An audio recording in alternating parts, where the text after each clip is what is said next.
All right. Good morning, everybody. A little late on here. See some people come in.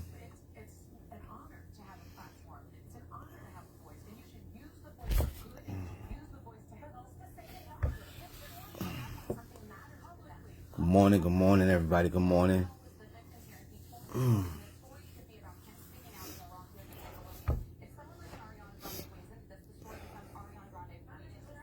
All right. Just get ready to start. It's Jason Norris here, member of Progressive Action. Oh, Lordy.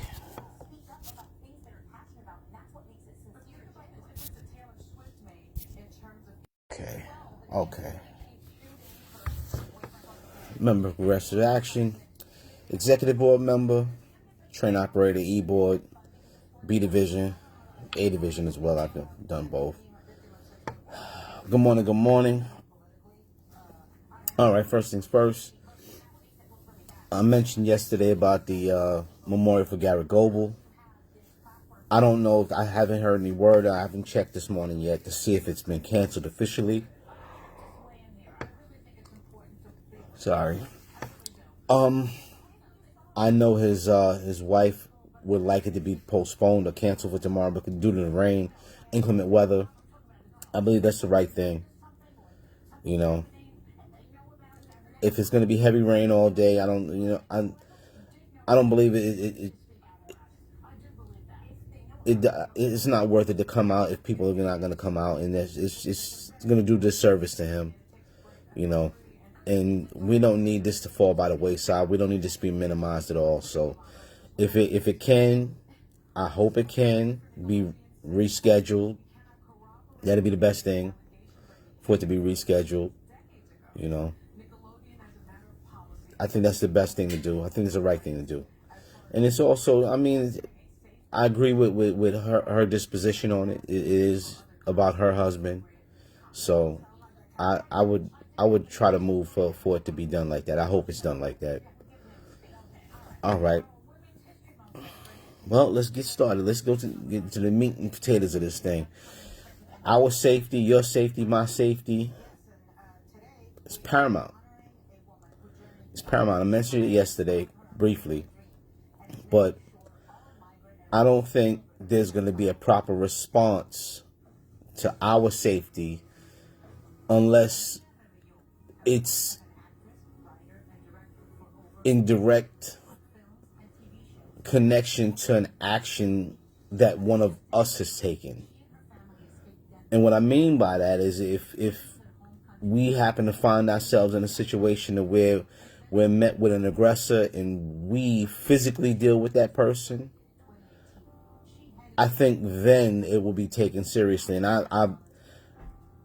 I wish it didn't have to come to this, or this be the solution, or the impetus for it to be taken seriously, or more seriously.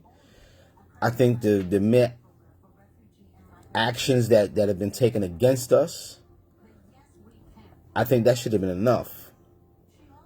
But it seems like everybody knows the rule book is written in blood. It seems like it's not gonna stop, curtail, or be fully addressed or seriously addressed until we have to hurt somebody to save our own life, right? And I'm a firm believer of that. I'm a firm believer of you save your life and you can figure everything else out, right? Because if you're not here, it's nothing to figure out about you but some funeral arrangements. And that's totally unacceptable to me. This is this job is not.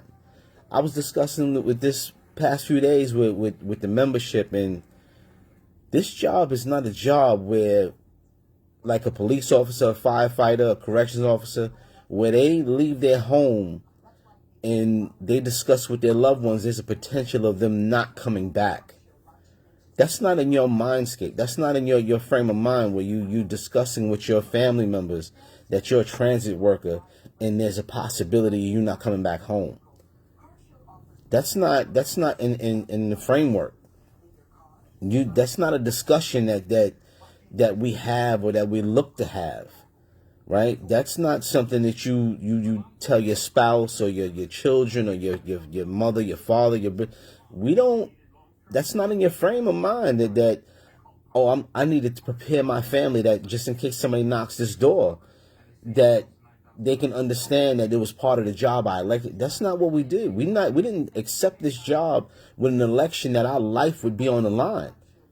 It's not what we did. And I truly, truly hope that the union is taking this very, very seriously, because there is no reason for us to leave the home, leave and come to this job and really putting a gamble with your life to move a train, to move a bus, to fix tracks, to be a station agent, to be a station cleaner, a car cleaner. This is unfathomable to me that that's on the table now. Seriously on the table, that you may have to prepare your children to expect that you not come home. How?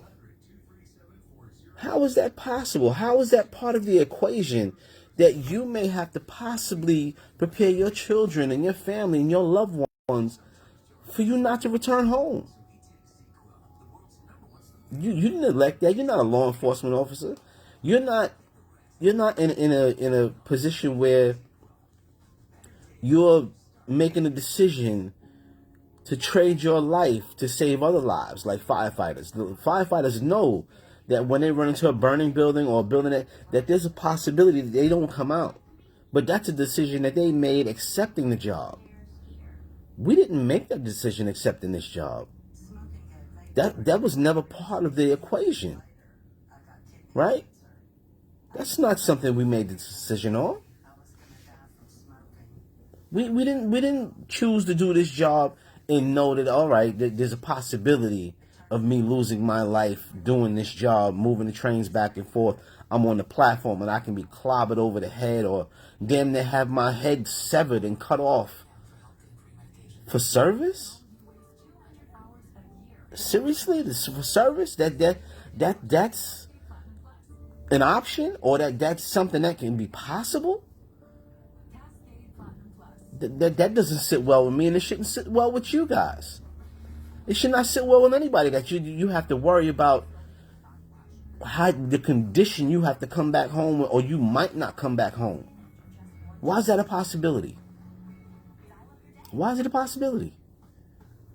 It perplexes me, because there's no reason that you shouldn't be safe. I mean, assaults happen, but the uptick, the amount of violence, the degree of violence has trended, and it's like it skyrockets, elevated exponentially to where we are now just a target, because either the criminals know that we do not have any offensive capability assigned to us through our equipment, or they know we don't have any weapons, right? They know we don't have any weapons. They know there's no training for any of these things, because they walk right by the police and then come in the system and act a fool, right?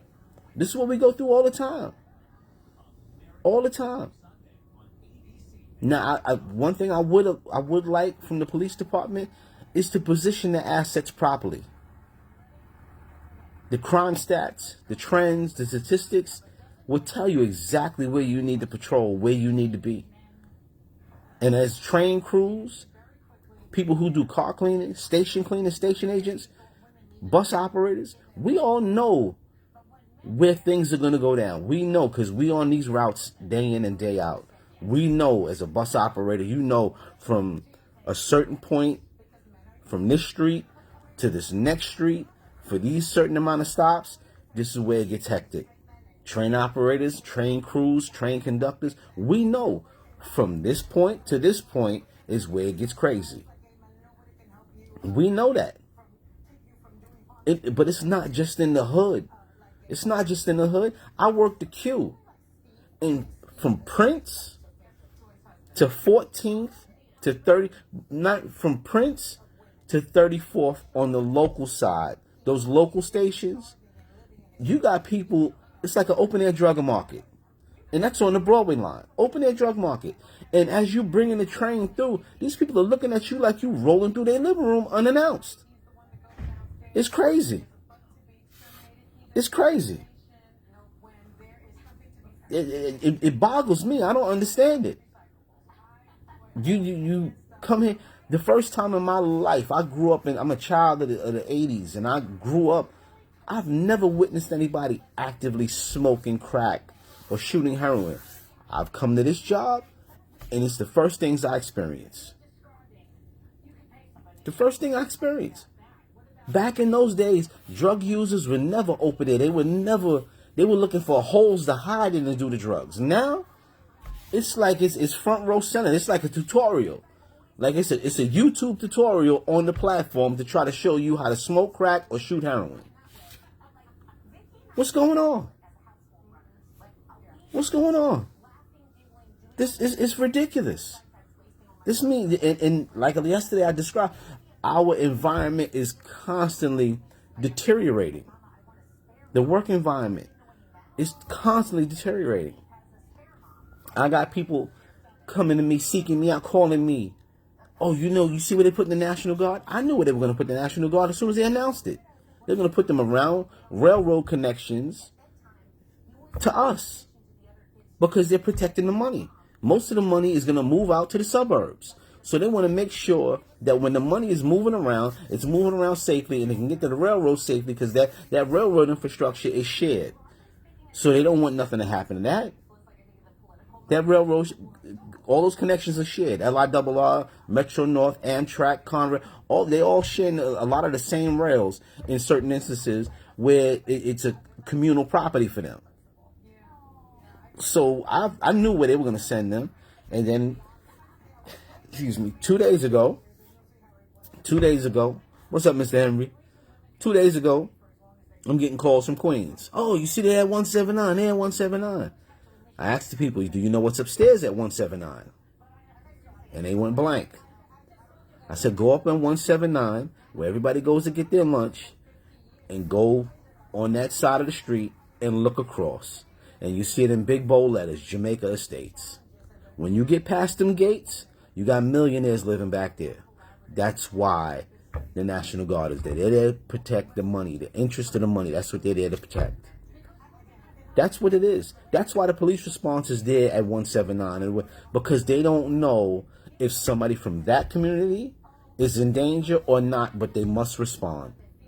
And if you look at classic response through the police, it's always either they occupy the so-called hood, knowing that something's going to happen, and they're going to get their numbers from there, or they're policing to make sure that the money, the environment in the reality that the money lives in is not disturbed. That's it. That's it. It's not truly there to make you feel good.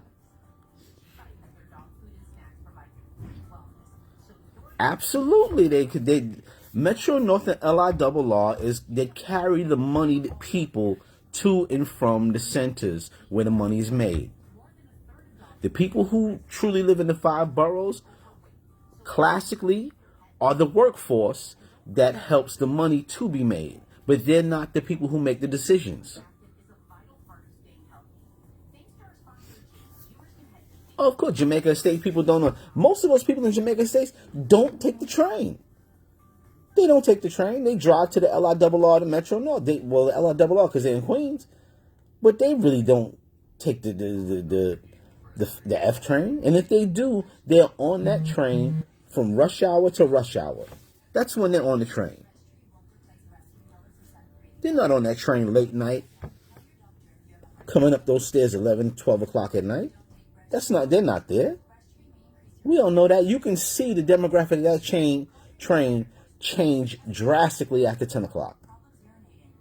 Drastically after 10 o'clock, you can see the demographic of that train change. We know, they know, but they want us to be Absolutely. Everything is perception.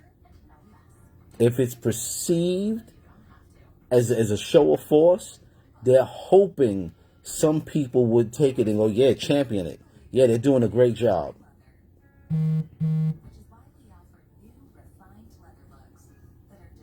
Of course. Well, Samuelson's game is a political one now. And he's the international president. So he spends his time in Washington, D.C. And if you've ever observed his past performances and the things that are said, the things that are acknowledged about him, he wants to be on the main stage. And he did everything he could to get to that main stage. The problem is, what is he producing from that main stage? What gains has he produced? I've been here. This is my 11th year here. Samuelson, I think, was president or in charge a total of maybe 14, 15. So I would say the last 6 contracts are his. The last 5 to 6 contracts are his. How many gains in those contracts have you seen?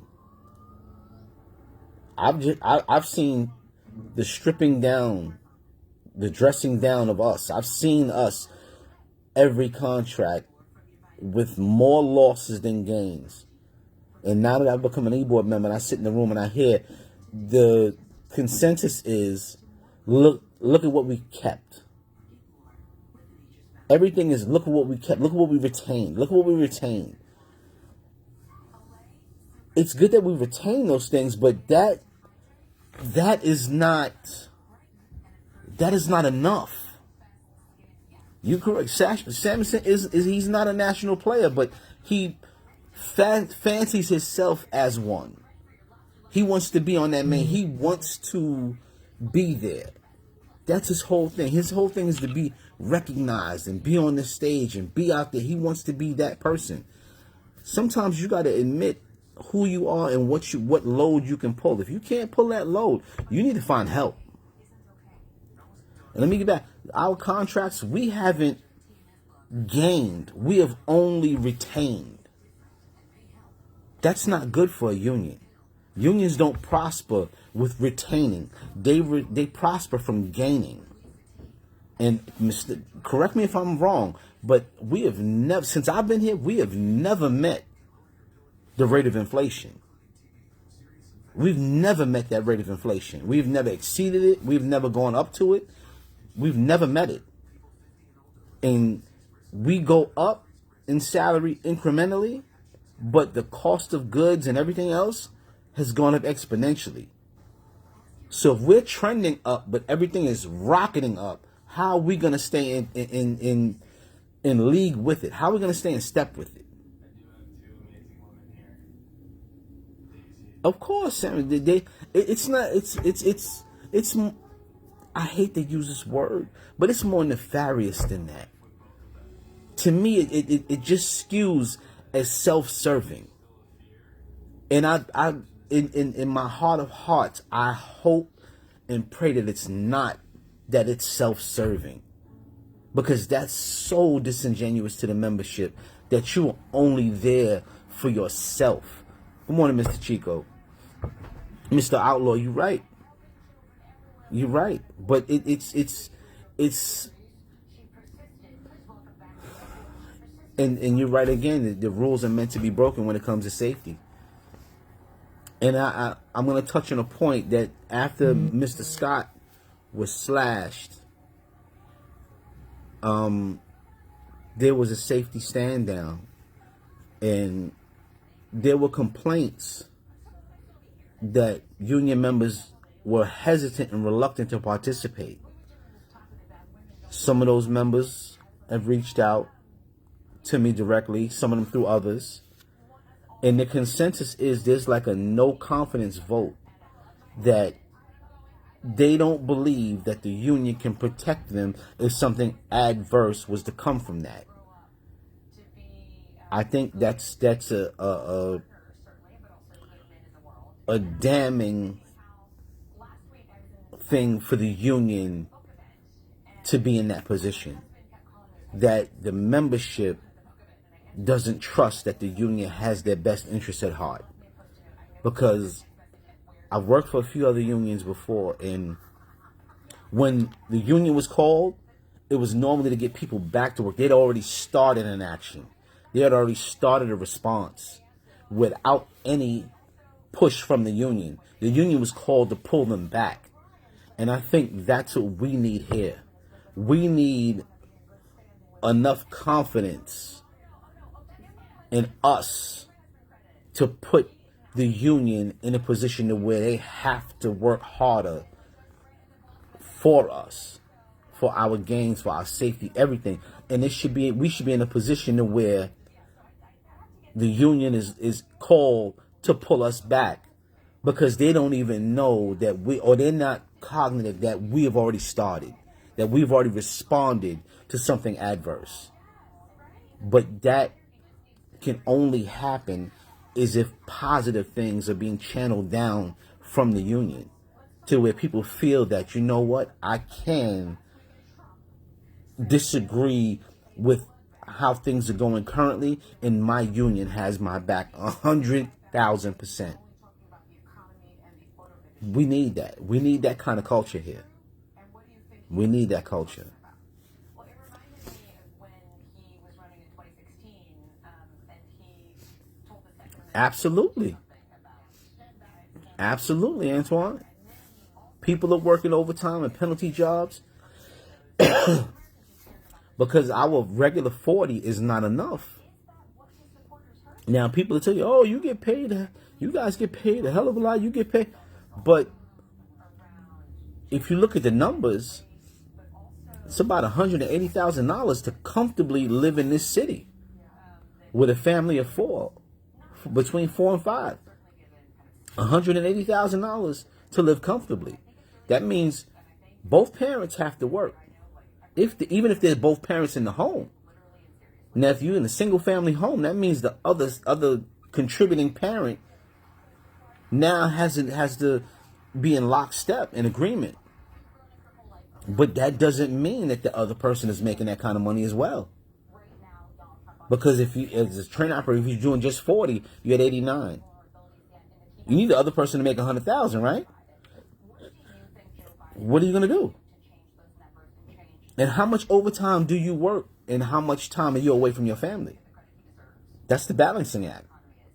I'll tell you personally, I go through that balancing act all the time. I'm a person, I believe if I can make some money in advance of any problems, I'm going to try to do that. That way, if anything adverse is going to affect me, I have the money to remedy it instead of having to go find the money. But they know what they're doing. Look at this work program. This work program was pared down because they made more jobs, because they're trying to do this thing with more headway. My thing is, currently, you don't have enough trains to run the service that we're running. There are trains out there that are constantly BAS, barn after service, barn after service. Currently, they're inspection trains. How do you keep up? And then you have vandalism that's happening with the older equipment, where you got vandals who understand that there's something about the way the old equipment was made that it can be damaged. The new equipment doesn't have the same I guess logistical, components to it, that they're not made the same way, right? So these are some things we face again. You make more jobs, but you don't really have the equipment to back that up. The 211, I haven't seen it coming in stride to where you can now shift the 46 equipment off of the Apple and now kind of put that in the South division where the N, the Q, the W run to supplement their loss. Because you're going to need all of that equipment to actually run these headways that you want to run.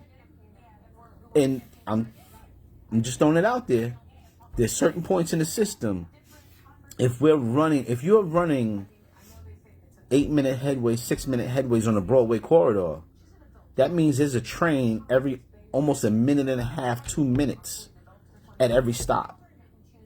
What happens when one of these old pieces of equipment fails and lays down and you got so much movement that you got it bottlenecked? How do you remedy that? Because I don't see RCIs out there in abundance. I don't see that. There used to be, I know when I first started, I think 2 to 3 RCIs out of Stillwell. There'd be another one at Brighton Beach. Sometimes there was somebody at Prospect. Definitely somebody at DeKalb. There was somebody at 14th Street. on the L downstairs. 5-7, there was another person. Right? 5, 7, and 7 is another person. At Astoria, there was supposed to be somebody else there. What do you do? City Hall, there was somebody. What are you going to do? Because this equipment is failing every day. It's laying down all the time. What are you going to do? What is there to do?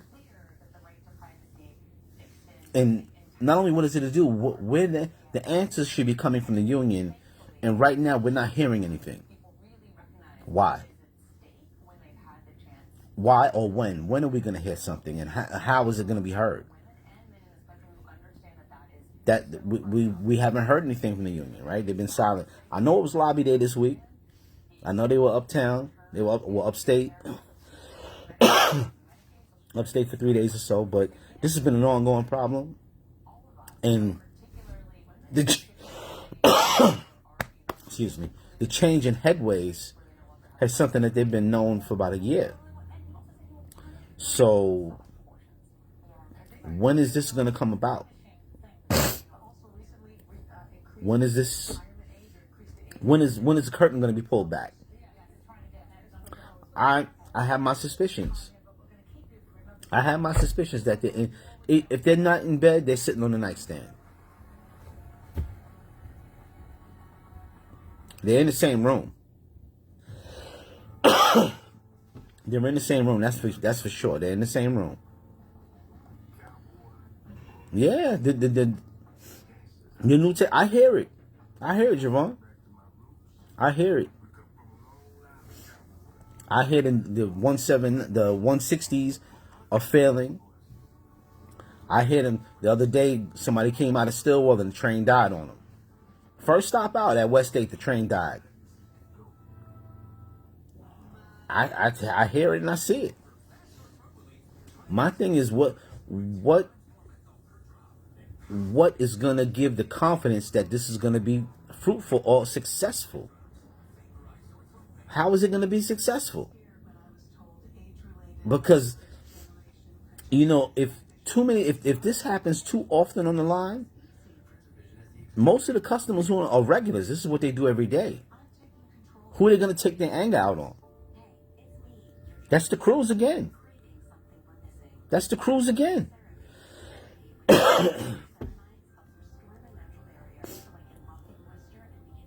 Well, you do have a lot of well, that's because you got a lot of holdovers from Stand United. Stand United has been in control for the better part of 15, 16 years. Most people who are on those slates are in their range to retire right now. They're not shaking anything up. They're not challenging. They're not turning anything upside down. And to me, most successful unions have a transition. You transition your tenured members to other positions because you got to pass that baton.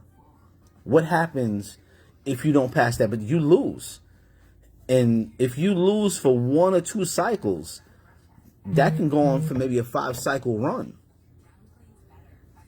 You know, that can go on for a 5-cycle run because you have to recoup, you have to train, you have to get people back or get them on track to get them running properly when somebody who was phasing out should have done it a little bit more eloquently and got out of the way. You know, and also you got an obligation to inspire the next generation behind you. But a lot of what's coming out from this members first, I know people call it management first. I sit in the e-board meetings and I listen to the speak, and it only rings to me as indoctrination. That they have to be in with them in order to be in. And that's not healthy. If there's no opposition in the room, how do you know that your ideas are sound or they're well-rounded? I don't have to like you totally, but I should respect your intelligence. I should respect your decision making. And I can disagree with you, but we can talk and make an idea better.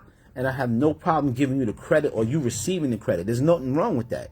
But if you need to have a room full of yes people, something wrong with that. There's only failure in that. There's only failure in that. If everybody's going the same direction, it's only failure with that. Kemp, what's going on, my brother?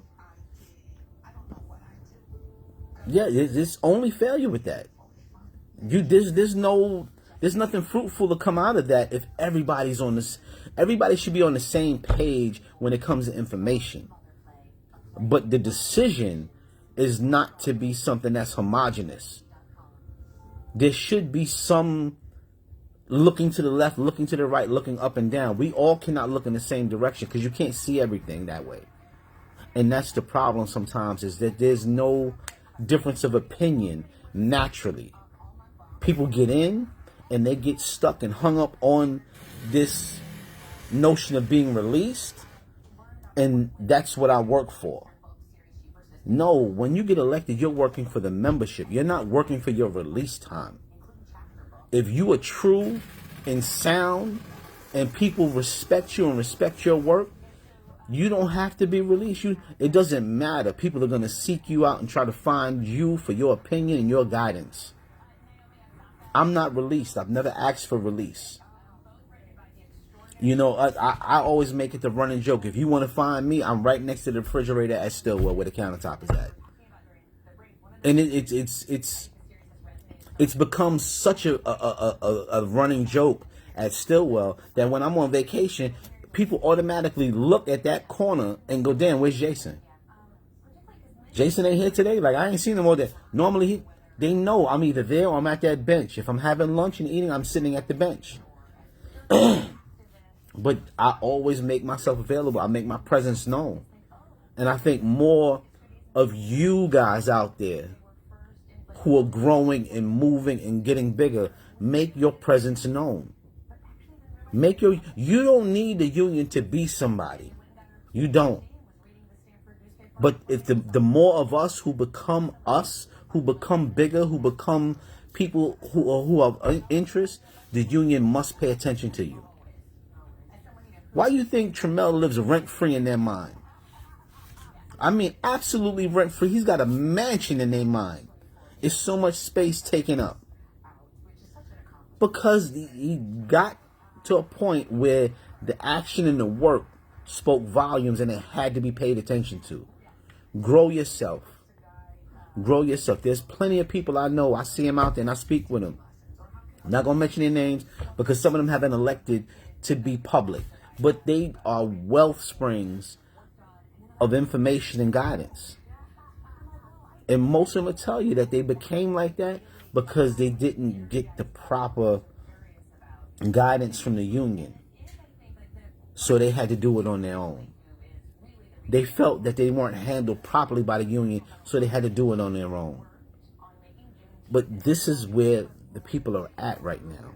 And right now we're at a crossroad that we do not need to take the crossroad.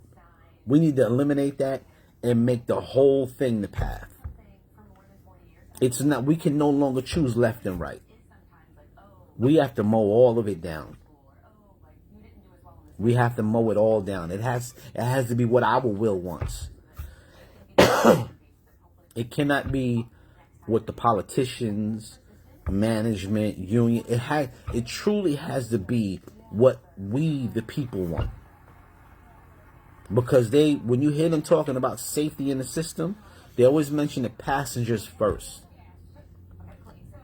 Now, correct me if I'm wrong. The passengers can't get shit. Sorry. Another thing, I've been asked not to curse through these lies. Sometimes it's like an emphasis, but the people tell me that the message falls flat. So I'm going to make a concerted effort not to curse. But how can you secure the public if we do not move the vehicles to get them on their way? We should be the first priority when it comes to safety. There's no way a bus operator should have anything flung on them. No way. There's no way a bus operator should be struck at all. The same thing goes for conductors. There's no way that it should be even fathomable that if I'm drinking a coffee and I don't like the way, I should fling it on them. Or for me to consciously urinate in a cup, to premeditatedly bring it aboard a bus or bring it into the subway system, knowing that I'm going to use this to throw it on somebody. No way. No way is that acceptable. No way should that be a constant presence in your reality as an operator, as a conductor in these train crews. No way this should be possible. Not at all. No way. That should not be part of your reality. Never. Never should be part of your reality.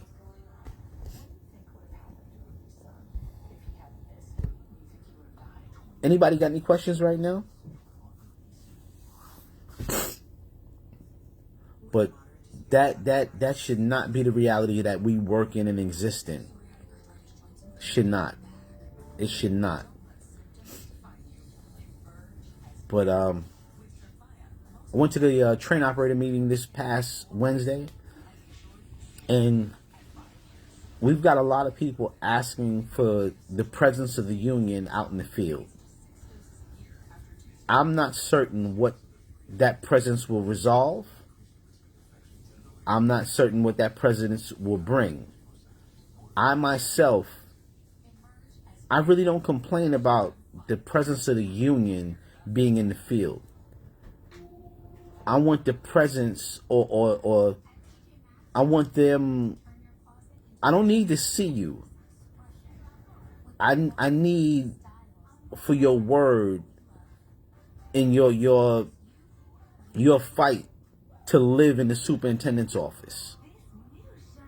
I would rather that. I don't need your presence. I need the threat that if you show up, that you're going to try to turn the whole terminal upside down.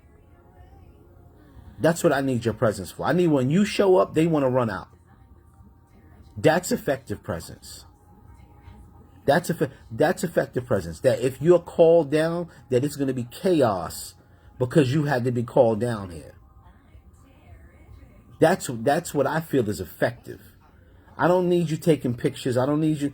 No, I need the threat of your presence to be something that should be avoided. I need management and supervision. They should feel that, oh shit, when these people come down here, it's going to be a problem. That's effective when it comes to your presence. Not you taking pictures. All the meet and greets I see, that's like a campaign run to me. That's not resolving any problems.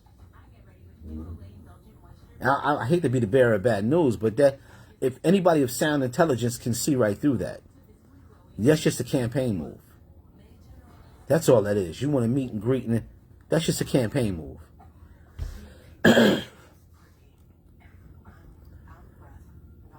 From what I've heard about the locks on the train, I believe they're probably in the final phases of it to establish which lock is going to be picked and how and the process of installation. So that'll probably be implemented soon, and it's probably going to be a little longer than we anticipate because now they're going to try to get more service on the road, which means fewer layups. You know, I guess the count for the put-ins may not be affected as much because you may have more put-ins, but you're going to have more trains on the road constantly. So the rotation for that is, how do you do it all and keep service, right? That's going to be the goal. That's going to be the logistical problem. So it depends on how fast they can agree on a lock, manufacturing of said lock, transportation of said lock to the overhaul facilities, and installation. What kind of timeline? Because remember, the guys in the barn also have a pick. They pick what kind of work they do. You know, so their pick will be a part of how the installation is implemented and all, because there's a process to everything. It's not just about buying it and putting it in.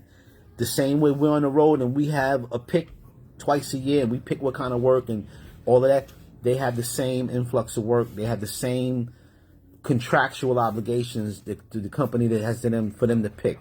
And they actually pick what kind of work they do.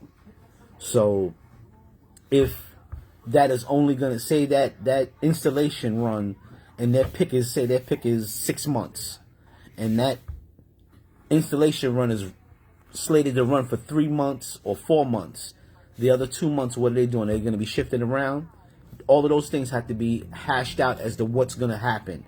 So if the work is going to occur for 4 months, the other 2 months, what are you going to be doing with these guys? And contractually, they're right. That's fair to them. You know, that's fair to them as to how they're going to be handled. And all right, after that, do I have to do the work that I don't want to pick, that I never pick, or are we gonna have another pick? What are we gonna do? So that's probably the last piece of the puzzle, is logistically, how do you get this stuff to be fixed and put into the system, right? How do the locks get fixed? How do the trains come in and out? Because on top of that, you got to federally, you're mandated to wash the trains, right? You got to do a certain number of trains, and you got to show that these trains have been washed and these things have been done. So logistics it's a big part of our job in subways is logistics, as well as buses. It's the movement of equipment from here to there, and how do you manage that, right?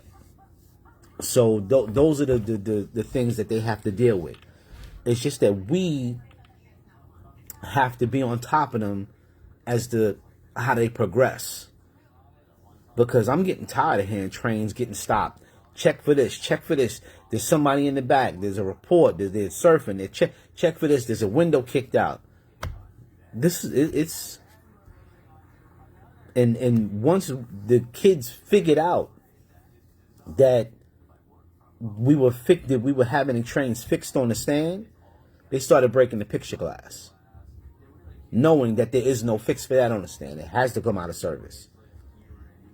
So the kids they escalated, right? They escalated, and nobody figured out that they were going to escalate or anticipated that they were going to escalate. And they escalated because they figured out that the trains were being fixed on the stand. The glass was being replaced because there was glass being brought to the terminal. The gaskets were there. And this is what happened. They saw it fixed on the stand and noticed that there was no vast disruption of service. And they escalated and started breaking picture windows. So the 68s were a big target. The 46 were a big target. And they commenced to thrashing it. What are they going to do? Everything is about logistics. If you're fixing one problem and you got another one, how can you pivot? Right? How can you pivot? What are they going to do? What are we going to do?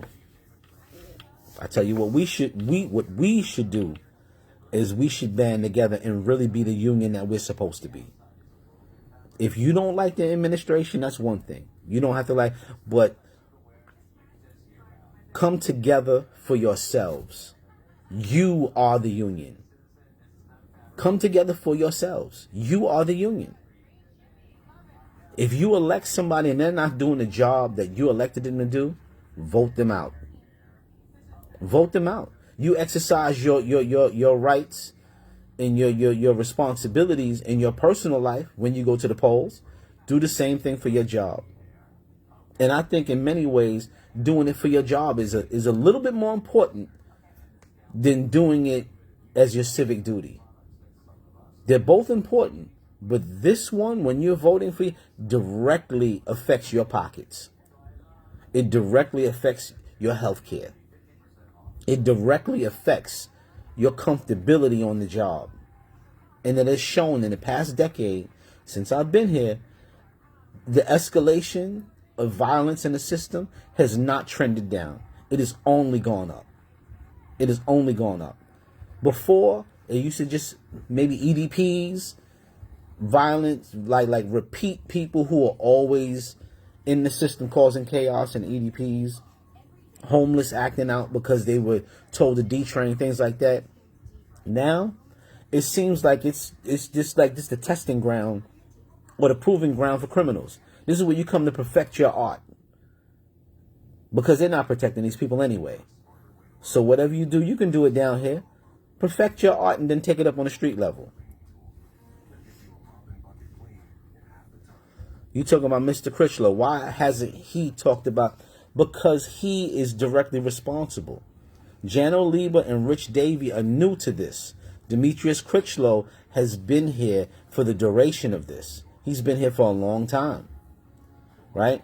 Him being here for a long time, he knows what's going on firsthand. He knows what's going on. You're right, Mr. Simmons. The problem is at the top. But if you capture all of the departments with sound people, the top four have no other wiggle room. They must comply with the departments. And I understand people go, well, the VPs work for the president. Well, if all of the VPs are not under the president's control and the pushback happens, change will occur. They will have no other choice but to comply with the departments. And that's what people have to realize. This going along with whatever the program is not beneficial. And it has not been beneficial. Because you're retaining your benefits currently and your wages is not a gain. It's not a gain. If your rent and your mortgage and all of this stuff keeps going up and up and up, your groceries, they go up. The cost of your health care goes up. It's going to be hard to get the departments not to. I've come to the realization that the union is too big to win. You heard this when they tell you, oh, the banks are too big to fail. Well, we're too big to win. The past 3 negotiations that I've watched, the union goes in and cannibalizes itself. It's always negotiating against its own interests because it has to serve, I think, 7 departments. Right? And how can you successfully serve everybody when the needs are not the same? The company knows this. The company sits back and goes, what are you going to put on the table? And now the company can cherry pick and go, all right, I'm going to give this cluster of people this. And that's all I have to give. Now, when you take it back, that cluster goes, oh, we great with that. It's good for us. It's great for us. And if you service a couple of them departments,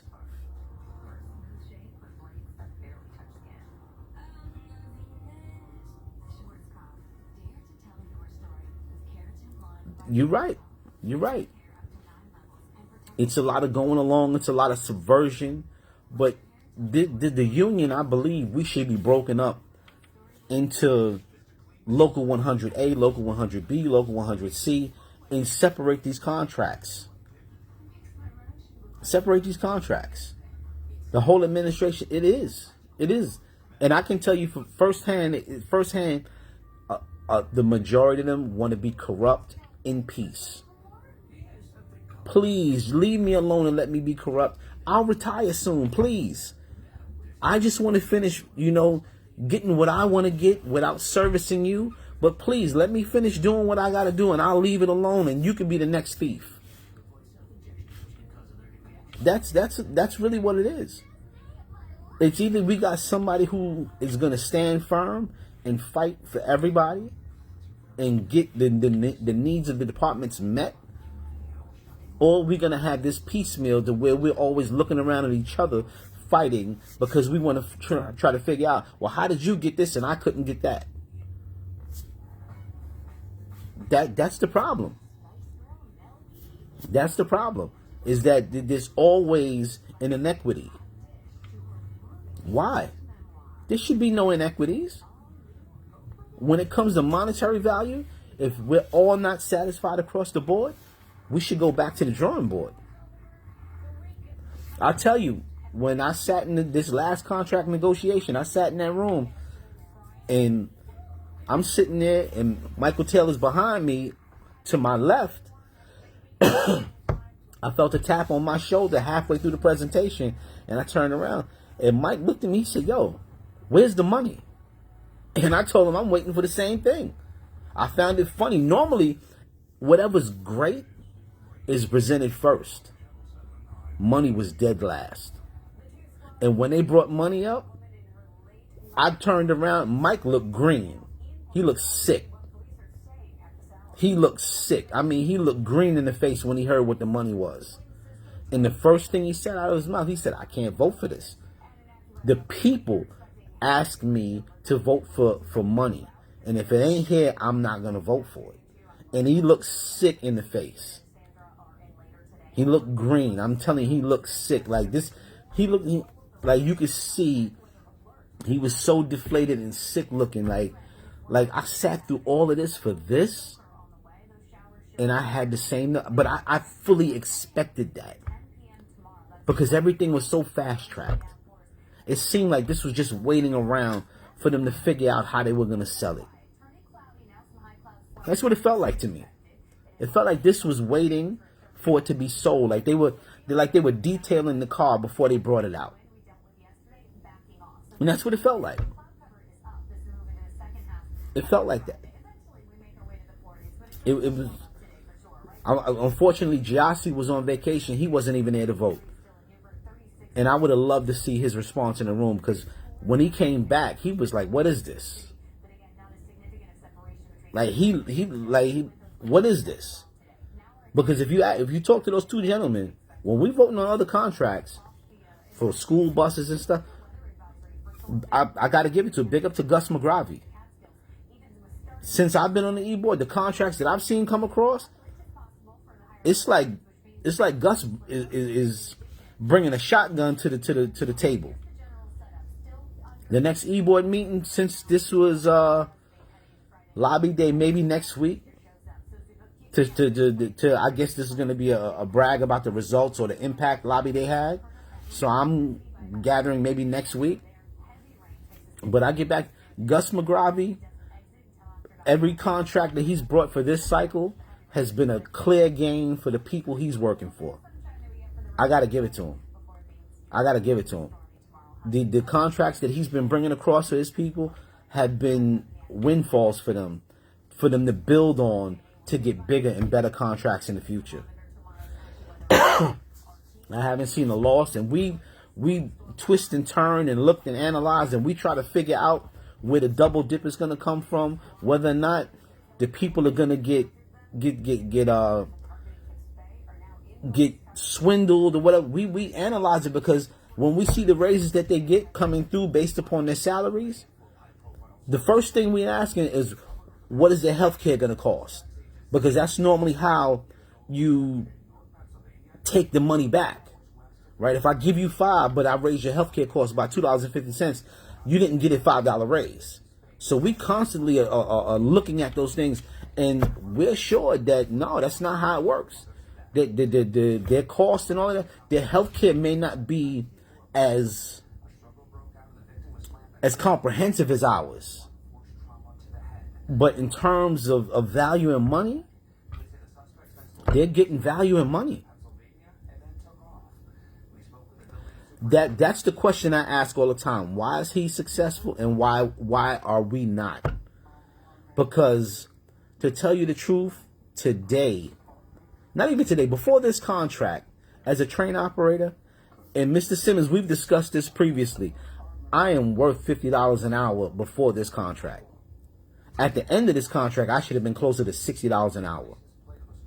For what I know I can do, what I do day in and day out, and as comprehensively as I do it, I know I'm worth $60 an hour today. Mr. Simmons, you're worth $60 an hour. I know that for a fact. I'm also worth 10% when it comes to night differential. Everybody who works the midnight tour, anybody who drives a bus on the Hawks is worth it because you're doing a very difficult job at a very inconvenient hour. You're asked to be at your most attentive when the city is sleeping, when people are not factoring in the movement of these vehicles, when people are taking it for granted that these vehicles are out there and they want to jaywalk and come out in between cars and things like that for bus operators. You're asked to be at your most acute at an hour where everybody is almost walking around as a zombie. You mean to tell me that that's acceptable? The pay alone should be different for midnights. Alone, just the midnight tour should because I whenever I do overtime and stuff like that, Canelo couldn't fight for anything. Canelo was more interested in fighting Tremel at Bedford Park. Canelo's more interested in fighting members if they challenge him. Because just at this meeting, you had people complaining about how he interacts with the membership. And I've always said, if you wear the crown, you got to run the town. It's on your head. You are responsible for that. You made yourself the person or the focal point. You got to be able to handle that. If the people have a difference of opinion, you can discuss it with them. But why are you degrading them? Why are you inviting them to your privates? Why are you threatening them openly on public forums? Why are you in their DMs threatening them? Why are you doing that? That's not professional at all. That's immaturity at its highest. That's immaturity. That's an emotional basis that you feel that because you have the leadership role that you shouldn't be challenged. You should be challenged even more when you have the leadership role. Because the people have invested in you and they want to see that their interest, that their deposit makes money.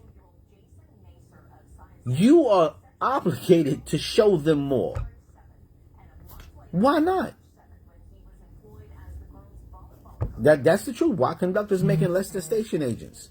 If you look at it in a capacity of demands and rigors of the job. I'm not saying station agents are not doing anything, but I'm saying there's a clear hierarchy because that was a promotion point. You went from station agent to either conductor or train operator. There was kind of a ladder built up. Now that's interrupted. If I'm a station agent, I'm not leaving station agent. Why would I go over there? Excuse me. Why would I go over there? Especially if I got a couple good years under my belt. I pick vacations that I want, the days off, locations.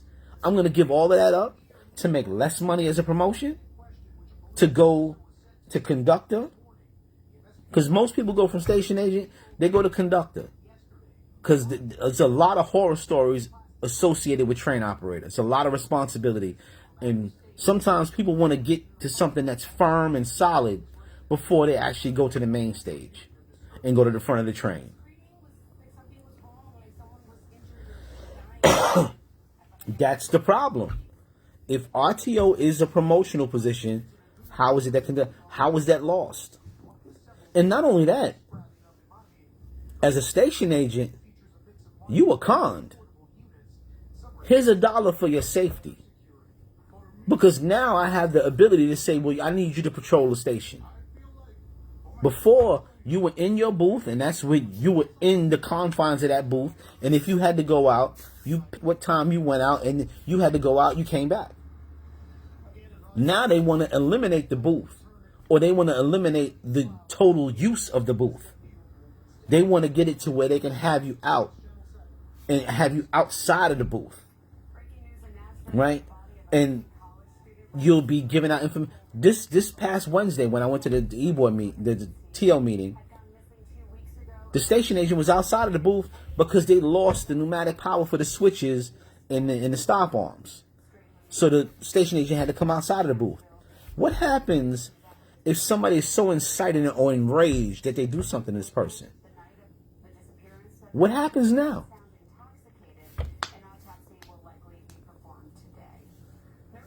So now that they're disciplined, if they aren't outside of the booth or are outside of the booth, because that's my, how do you, if I'm outside of the booth at Van Sicklen on the 3 line, that's not one of the safest. That's a very low volume station.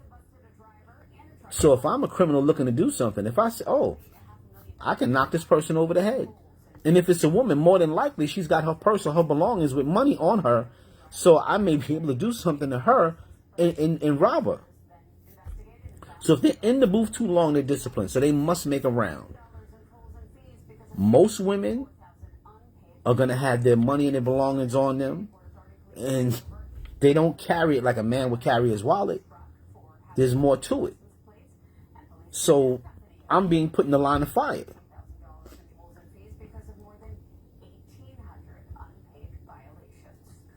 Absolutely. Absolutely. It's surrender. Because now you don't need the manpower to move around. You don't need the manpower to move around now. But that was a calculated move. In my estimation, they want to get rid of it. They want to get rid of it. They want to get rid of station agent. They want to get rid of station cleaner. They want to get rid of car cleaner.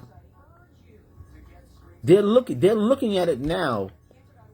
Tramel said this yesterday, I believe. Absolutely. Absolutely. The station agent at Wall Street would not have been there. She would have had no interaction. She wouldn't have been asked to go over there. There would have been a police. That would have been a police thing for them to handle. But the station agent, the station cleaner, the car cleaner are the so-called lowest titles, right? And they already had these pilot programs with deep cleaning. Through the pandemic, they had it with the COVID cleaners, right? So the deep cleaning pilot program for these stations and the COVID cleaning kind of, solidified in the company's mind that, hold on a minute, I can get this for cheap. My cost of employment goes through the floor. It doesn't go through the ceiling. It goes through the floor. Because now I can get a contractor. And if you've ever noticed anybody working for a contractor, those jobs, there's no medical. Not only that, the degree of work which you have to put out to retain your employment is crazy. Is crazy.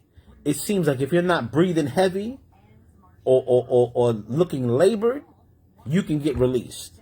Like you're not working hard enough. And that's what they want. Over the long haul of it, they will save transit billions because there's no pension involved in that, no medical, no benefits, all of that is on the contractor. If they're allowed to do this, it will be billions saved. And you're right, it would be a lot of undocumented, because if you looked at COVID cleaners, most of them did not speak English. Most all of them spoke Spanish. And it's not a slight to anybody, but who were the contractors employing them? Right? There's always going to be a class of people in this country that's going to get used. And it seems like every immigrant class or whoever's cycling in from whatever region is going to be the ones who get used up for that. And then another decade will pass and a new group will come in. So what's going to happen? What's going to happen? People, if you're in any of these positions that look like they can be changed, you need to fight for your work. You need to fight for every piece of your work. You need to have your work solidified. You cannot let the company go, you know what? I really don't need that. I can find that other places. You need to put them in a position where they cannot find your work at the quality that you do it. It's simple. It's simple. You need to be able to find those things. You need to find it to protect your work. Because the two things that they value, that you have, that they don't want you to have, is your benefits and your pension. Your benefits and your pension is the thing that is the sticking point for them, because they don't want to have to pay it. They have to pay you a certain wage for you to contribute to your pension. They don't want to pay you your wage, and the medical benefits and all of these other benefits that you enjoy, they don't want to pay for those. Or they don't want to pay for those for the position that you currently occupy. They don't value that position that you're in. Take heed to that. Look at a lot of office buildings in the city. When you work custodial jobs, you work directly for the company. And over time, out of the 70s, it changed. If you worked for Time Magazine, you worked for Time Magazine, and you were the janitor who worked for Time Magazine. And Time Magazine said, well, hold on a minute. I'm not the only company in this building. Let's go to the building owner and see if he can contract cleaning for the whole building. And we'll pay him a little bit more collectively, and we won't have to pay individually. And those things changed. And now you see a lot of contractors who have these companies who are custodial companies. You saw this all over the place. It used to be prideful that I worked for such and such, and you can go. Remember the people? Oh, you went from the mail room to the boardroom. They're trying to separate that. They're trying to separate that. That you're not homegrown. You're just brought in. You come in from college. You come in and you have no allegiance to these people, because all of you didn't grow together.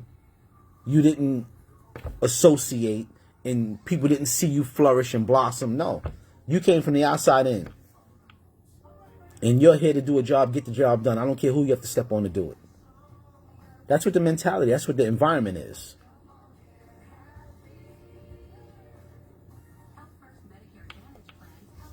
Absolutely. They don't want the stations to be manned. They want you to be wayfinders. That's the new program. I'll make you a wayfinder. How can you be a wayfinder at places like Van Sicklen, Southern Rutland, along the sea line? When how can you do that?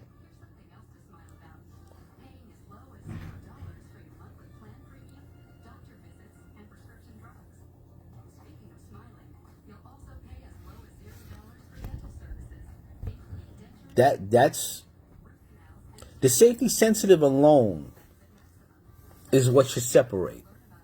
This should be, and this is a bad word for this, but there should be a hierarchy. There should be a hierarchy. There should be a hierarchy. There should be an encouragement for you to promote. There should be some sort of prestige in the titles to where you come in. Maybe you came in as a station agent because you didn't think you could handle being a conductor or train operator. And maybe, you know what, let me take an entry level and let me see what's going on and then make my decision from what I see. Right? That's how it should be. That's how it should go. You know, you may think that it's a little insurmountable to be a conductor. I don't know about being on the train. I don't know about operating it. You know, I really don't drive my car too tough in the city. How can I operate? But sometimes it's about confidence, right? And you may not have that feeling or whatever. Understandable. But you should have a pathway to that. Nothing says that you can't be a station agent at your start and actually run the damn subway at your end. Nothing says that. You should be able to go from, there should be a line, a hierarchy to show you exactly how you can get from one point to the next. And there should be some incentive for you doing it. There should be an incentive for you to go, you know what, I'm a station agent, I think I mastered that. I know plenty of station agents or former station agents who are conductors who went to train operator. I know plenty of them. And there was an incentive for them to go up. A lot of them came into the system and didn't think that, oh my God, it seemed insurmountable. But as they became station agent and they interacted and mingled and talked with people, they were made more confident that, oh, I can do the next step. And they did the next step. And they became a conductor. And then some of them went to ATD towers or train operator after that, after being in the RTO house and seeing that, oh, it's not that bad. It's just that I was not informed. Right? That's all it is. But there should be a clear path for people to move up. There should be some incentives. And absolutely, station agents deserve more than $1. And Canelo has not shown, we all know that. He ran on transparency and consistency, right? He's been consistently avoiding people or trying to speak in small rooms to small groups. That's what his pictures show. His pictures show small rooms and small groups. That's not being of the people or talking to the people or being with the people. And if he was truly with the people, there wouldn't be all this visceral reaction to his presence. These people look, when you see some of these pictures, the people look like they're held hostage. They look like they're held hostage, yes. Well, the ambush with Corvell, with Corvell rather. The union is now admitting Corvell is a failure. When Trammell and Chris Drummond told you that Corvell was going to be a failure and it was going to be a problem, Canelo made a video and told you not to believe all these people who are on Facebook. And within a month's time, at an e-board meeting, they had to do an about-face on that. Because now Corvell is proven that Corvell is just a company that is in existence to stymie and stifle membership or members or persons seeking comp care. That's how they make their money. They make their money by causing so much disruption that you just choose to go back to work, and this is what saves companies money. Because Corvell is good at that.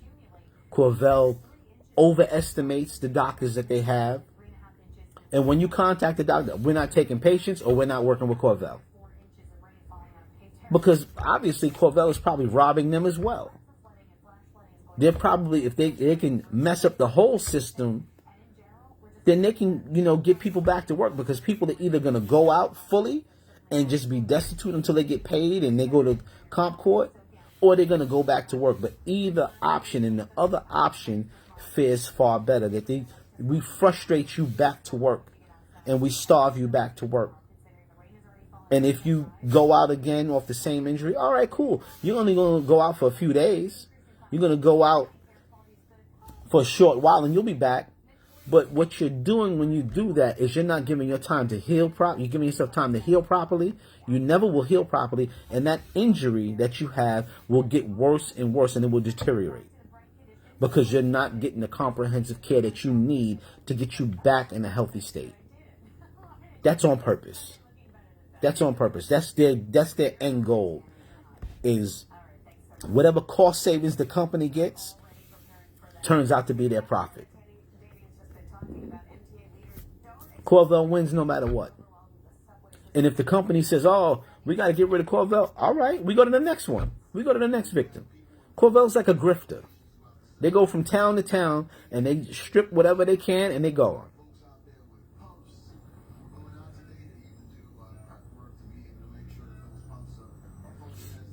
It's not just the lunch relief jobs. You have to look at further into the future than that. Because the future is saying that they want the station agent to change into a wayfinder. And they want to set up omni booths. Right? So now all of these places out there, sooner than later, the booth will just be used for shelter if something is going to happen adversely. But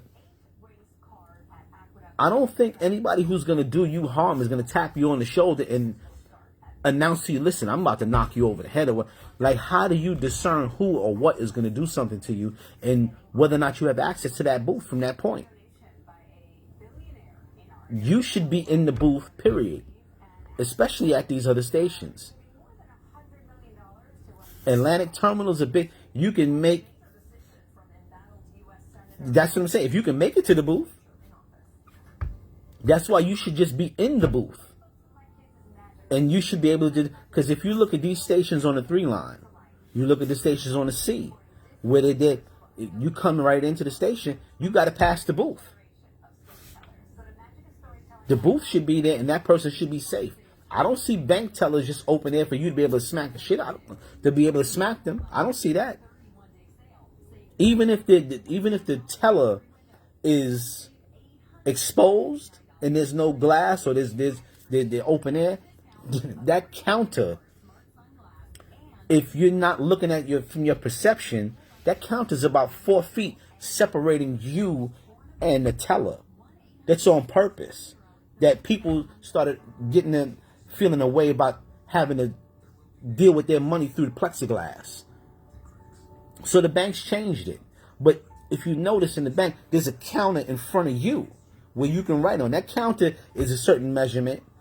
The actual height of the counter for you to deal with the teller to where you can only see the head and they can only see your head is to keep you from your arm's distance to be further back.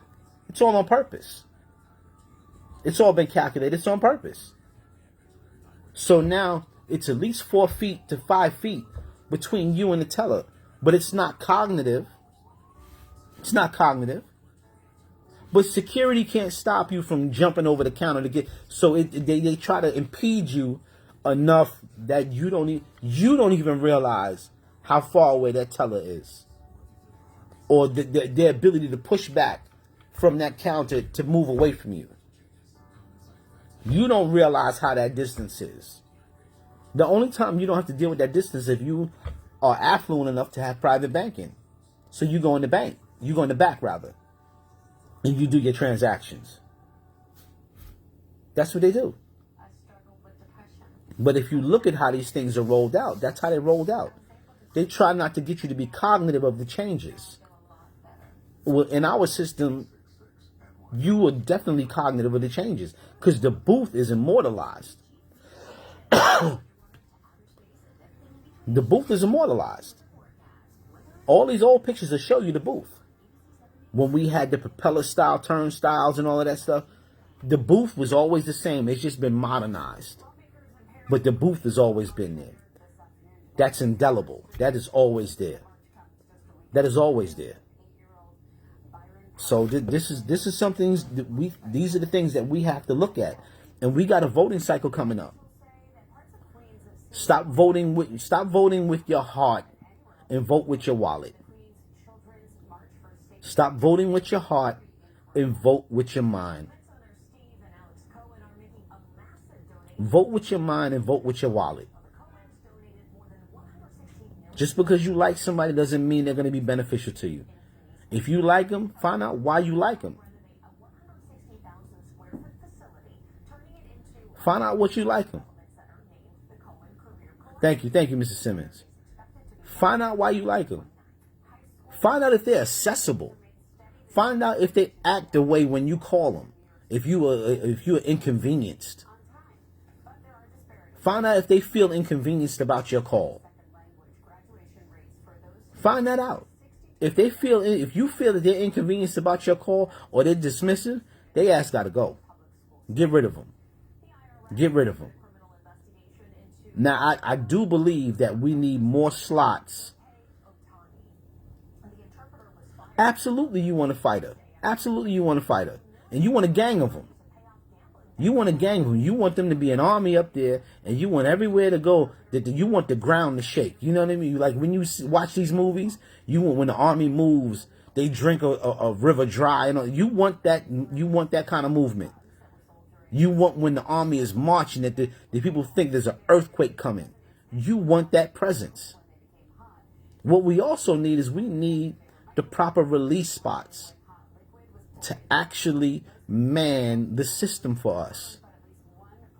We should not be struggling or scrambling to find somebody. It should not be that. It should not be that. We need more release spots where people are working and manning the department and working hard. My belief from maybe my third year so in was that the comp portion of what the union does shouldn't be handled by the union. You should have somebody paid. They work 9 to 5. They work the same hours that the comp department for the company works. And you let them do that, because you don't really need the comp department or the people working comp to be handling discipline at the same time either. That's not what they should be doing. Down at 130, you should have the probationary department. Whoever's working comp should be doing something else. Comp should be handled by people who are dedicated straight to comp. And that's it. I don't think it should be handled by union reps. I believe the union should hire people, and that's their job day in and day out. That's what they do. I think we need dedicated. We need either dedicated, or we need somebody to come in and streamline it, you know. That's the truth. That's the truth. That's why I say you got to be dedicated to the work. And busy work should not be on the menu. You know, I don't want to make comp seem like busy work, but it should be people who should be dedicated to that. And that draws a lot of energy and attention, right? So it should be people down there, at least 5 or whatever, hired to handle that alone. They work for the union to do the comp, and the reps are doing the hands-on work that's relative to the positions, right? In my estimation, that would work, and you would see more people in the field. You'd have more people in the field. You'd have more response to what's going on in the field. You wouldn't have to have people called into the field, right? That's what my thing is. That's what my thing is. Comp takes a lot of manpower away from helping in the field. And that's what we're really lacking at, is the help in the field. To be on site when problems or something adverse uprises. We need that. We need that. But let me get out of here, gentlemen, ladies. I got to go to work. Thank you for your time. Well, thank you for your time. That's the problem. I don't want to leave until I address it. That's the problem. People are beholden. This release time, in a lot of ways, is held over people's head. And then there's some people who are hooked on it like an opiate, and they can't deal without it. That's the only way they know how to deal, is to be released. Whatever they do, they have to be released. They have to be released. Now, I have no problem with release time. I have a problem with output of work. If your output is not good, you don't need to be released. You don't need to be released. And I get challenged on that. Oh, you making that up? And I got people who come and seek me out to complain about the work that reps are doing for them. I work out of Stillwell. I'm not traversing the system, but when people make it a priority to come and seek me out, that's bad. That speaks bad on you. That speaks bad on you. That people are looking to seek me out, or they get my phone number from somebody else and they call me or text me and want to lay out an argument or whatever, or they want to air their grievances. That's bad. That's bad. That doesn't speak well for you at all. That doesn't speak well for you at all. But I'm going to close this out. Thank you guys for listening. All right. See you later.